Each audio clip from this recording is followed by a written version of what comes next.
57 सीटों पर आखिरी दौर में मतदान अभी बाकी है, लेकिन इसी के साथ बीजेपी कह रही है 400 पार का नारा सही होगा और अब 4 जून के नतीजों की तैयारी है। इसी पर बातचीत करने के लिए बेहद खास मेहमान हमारे साथ आज तक पर केंद्रीय मंत्री ज्योतिरादित्य सिंधिया जी जुड़ रहे हैं। ज्योतिरादित्य जी, बहुत स्वागत है आपका आज तक पर। मेरा पहला प्रश्न आपसे है 57 सीटें हैं, उसी पर मेरा पहला प्रश्न है और वो ये है कि 21 सीटें हैं जिसमें पूर्वांचल की 13, पिछली बार स्कोर था बीजेपी का 11 आउट ऑफ 13 और बिहार जहां पर 8 की 8 सीटों पर आपकी जीत हुई थी। ये माना जा रहा है कि ये जो 300-400 पार वाला आपका नारा है उसमें ये सीटें बहुत क्रूशियल हैं। क्या आपको लगता है कि पूर्वांचल में वो जीत दोहरा पाएंगे, और खास तौर पर क्योंकि पीएम की सीट वहां पर है, योगी जी की सीट गोरखपुर वहां पर है? सिंधिया साहब। देखिए अंजना जी, अगर आप पूर्वांचल का इतिहास देखेंगे, जो क्षेत्र उत्तर प्रदेश का भारत के इतिहास के कालखंड में सदैव एक महत्वपूर्ण और एक प्राथमिक क्षेत्र रहा था। 65 वर्षों में विकास और प्रगति से अवरुद्ध रहा। न्याय और सामाजिक क्षेत्र में बहुत सारी विसंगतियां और कठिनाई का सामना करना पड़ा और पिछले 10 वर्षों में केंद्र सरकार के प्रधानमंत्री जी के नेतृत्व में उत्तर प्रदेश के सरकार में जो एक संपूर्ण परिवर्तन आया है विकास और प्रगति में।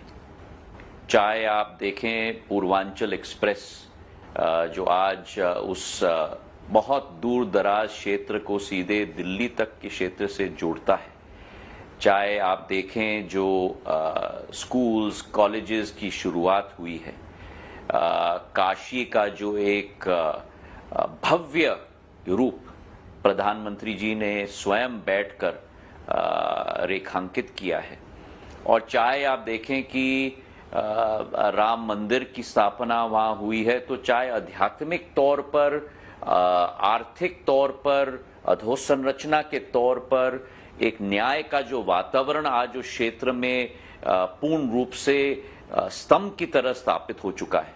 मुझे पूरा विश्वास है कि पिछले बार हमें 21 सीटों में से 19 सीटें मिली थी, इस बार 21 में से 21 सीटें उस क्षेत्र में हमें पूर्ण रूप से जनता का आशीर्वाद उन सीटों पर प्रदान होगा।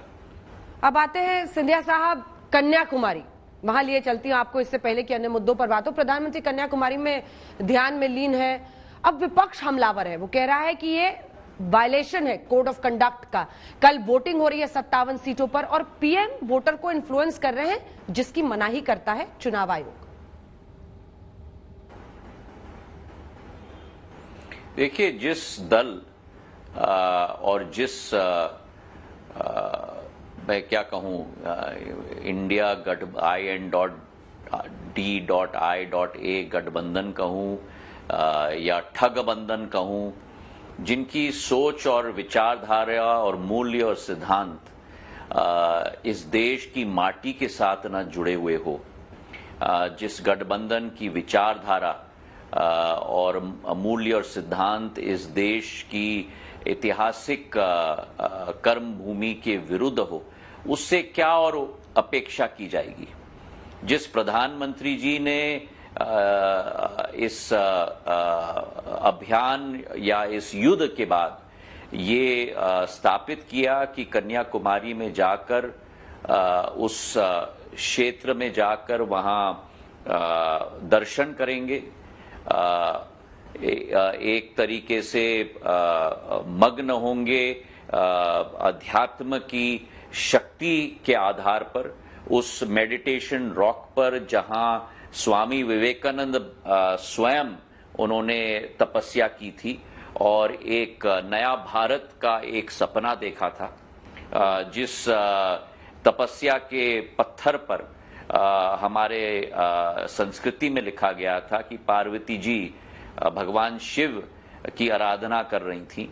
वहां जाके प्रधानमंत्री जी अगर आराधना करें और 24 घंटे का मौन व्रत रखकर अपने तपस्या में पूर्ण रूप से मग्न हो, उस पे भी कठिनाई अगर किसी दल को हो तो इससे ज्यादा दुखदायी बात क्या हो सकती है।